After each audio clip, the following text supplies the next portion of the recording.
Well, I think you will agree that our country right underneath our nose is being fundamentally changed, and we're quite upset about it, and we're somewhat in shock about it. And can anything be done about it is the constant question that we hear. I'm delighted to have with us today Donald Devine. He's the Vice Chairman of the American Conservative Union, a senior scholar at the Fund for American Studies, the author of several books, and I want to talk to him today about how America can find its way back from Obamaland. So, Donald, nice to have you with us, friend.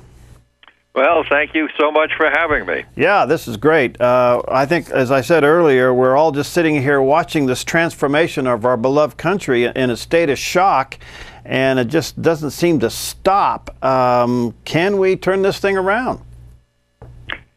Sure we can.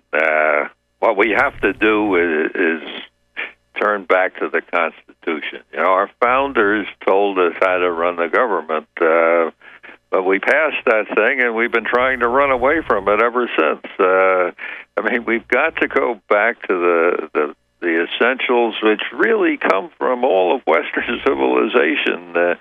The idea that the government is not everything. You know, go from the history of the caves, the first French caves thousands and thousands of years ago, right up until Caesar, everybody thought the government did everything.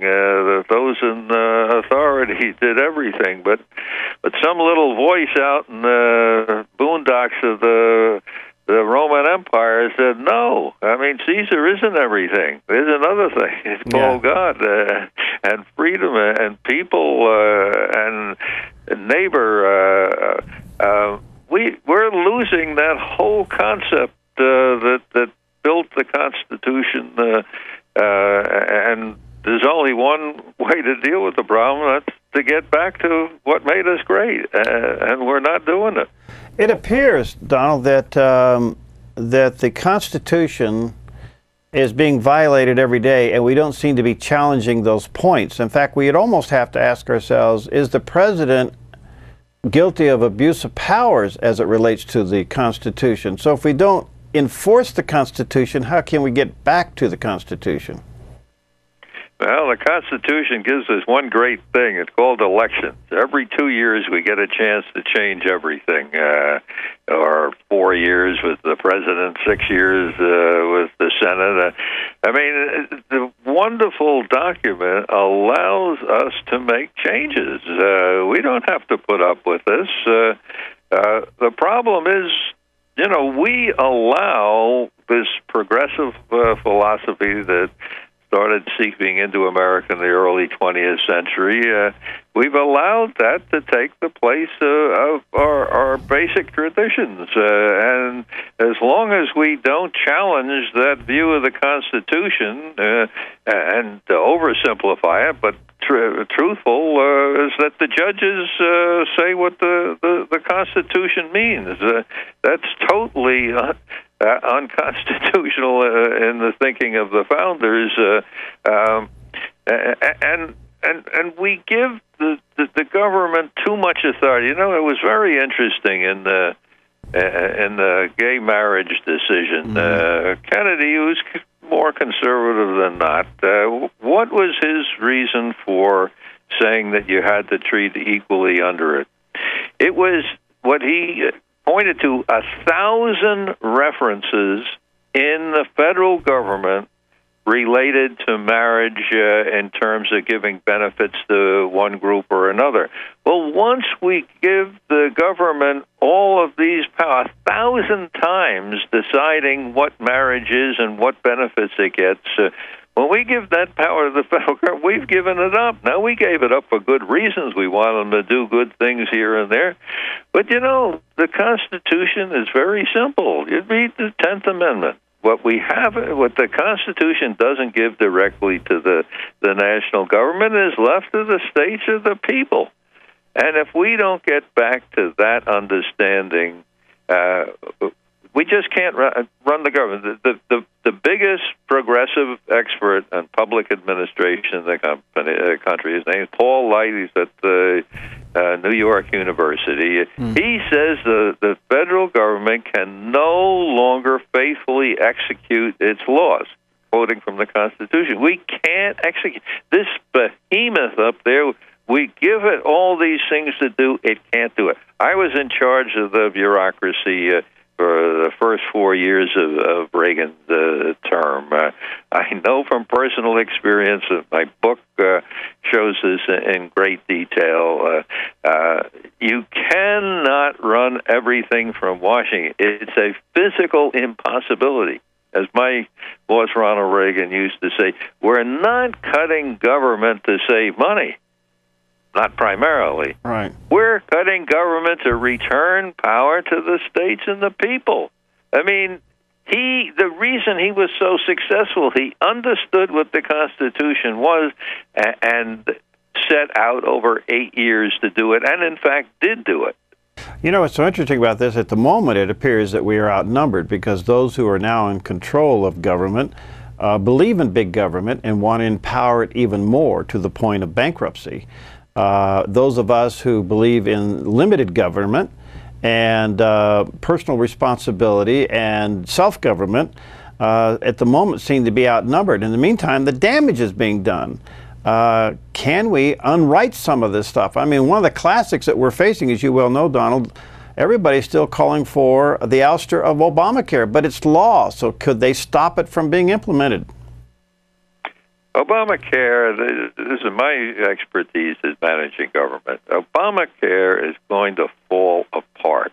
It cannot work. You know, the government can do some simple things. Whether it should do it or not is a different question. But it can send checks out to people like it does with Social Security. That's a simple thing. Anybody can sit down and write checks to people. But doing something complicated about running 1/6 of the economy, which deals with people's health, their safety, I mean, this is a preposterous problem, and we already see the president has delayed it for a year so he can get past the next election. For the first time, 3 heads of major unions have criticized the president, saying that we made a mistake on this thing and it won't work. Sure, it's a mess, and sure, it's going to be hard to fix this thing. But I think, in fact, it isn't going to be conservatives, it isn't going to be Republicans, it's going to be Democrats who are going to delay this thing forever, basically. They know it can't work. They know we can't afford it. More importantly, we know that the mechanism that it uses, poor old Sarah Palin got so much trouble. Now everybody talks about, they don't call them death panel, but the panels that decide the way we're going to save money is to cut health care for people. Well, that isn't quite the way we want it to happen, or were promised that it would happen. This is going to fall apart unless the Republicans are quadruple stupid. They should use this in this 2014 election. I wouldn't be surprised they got bigger control of the House and finally took back the Senate. Well, you know, looking back a little bit, as you know, there was a Tea Party surge and turnover of the House in 2010, and then they turn around and lose the presidency in 2012. Is there enough momentum out there to return back to constitutional thinking in 2014 to take back the House and the Senate? Well, the problem is that we elected a guy who was Republicans nominated a guy who was unelectable. He's a good man. He did many good things, but he put in Obamacare in Massachusetts. So how could we possibly run and win a presidential race with a guy who did exactly what Obama wanted to do? Again, he's a good man, but, you know, having a business chief executive, that isn't what people want. They want someone that can relate to them. We couldn't, Republicans could not have picked a weaker candidate. That's why we lost. Well, okay, so I think most of us understand exactly what you're talking about in returning to a constitutional government. But this isn't going to be easy, and there seems to be so many violations. It would appear to me that somehow we would have to make something out there constitutionally stick. And the one that flies in the face at the moment is the president operating constitutionally? I mean, he got Obamacare through. It's a law. Now he is imperialistically preempting that law for political benefits. Isn't that in itself a abuse of powers and certainly no balance of powers? Well, I mean, the president can only get away with what Congress lets him get away with. I mean, the Constitution does give a lot of leeway to the president. He may be doing some illegal things. We don't know for sure yet. I mean, he certainly uses executive power to the maximum, but not especially more than a lot of Republicans have done in the past. The problem is that we give the federal government too much power, and it's not one party. I mean, George W. Bush was a very good man, but George W. Bush was a progressive, the same philosophy as the present president. Obviously not on moral issues, but I mean, he put in the brand new entitlement program that had an unfunded, at least at the time, was predicted. The estimate was the unfunded liability would be as big as Social Security. Mm-hmm. I mean, if we're having Republican presidents do that, I mean, the problem is us, not them. I mean, we can't control what Obama does, but we can hopefully expect our own leaders to understand what the Constitution's really about. There's nothing about having prescription drug benefits for the elderly in the Constitution. Mm-hmm. You can't find it there. Right. Now, you can get a lot of professors to tell you that you can, move this around, this could mean that, but that whole philosophy is what gets us in problems, abortion to welfare to everything. I mean, it's the way of thinking that's the problem. I mean, in my opinion, it doesn't do any good to sit and complain about Obama. He's the president. The president can get away with a lot of stuff, especially when his party controls one house of the legislature. We want to do something about Obama? Let's put a Republican majority in the Senate. There you go.